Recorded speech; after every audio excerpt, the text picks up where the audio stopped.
Larry, you, of course, remember 5 years ago, I'm sure like it was yesterday, and this notion that Wall Street is better prepared for something like that now. Do you think it is?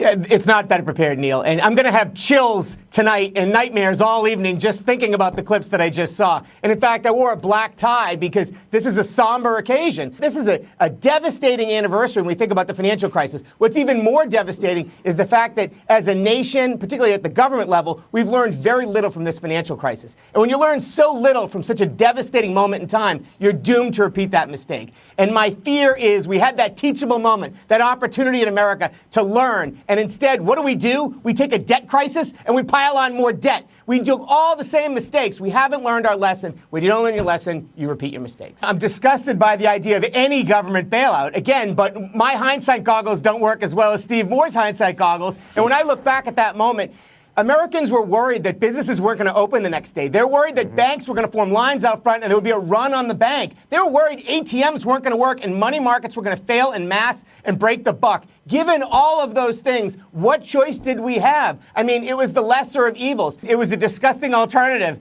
and that's the choice we made. What's happened since that moment, since TARP, is really where we got ourselves in trouble. It wasn't the $700+ billion. It was the slippery slope. It's the, $8+ trillion of national debt you pile on, and you start picking winners and losers in the system. That's where we got ourselves in trouble, and that's where we didn't learn our lesson, a lesson that Europe may have learned better than we did in the fact that they adopted some austerity measures in countries that will prevent their next financial crisis that we will never learn.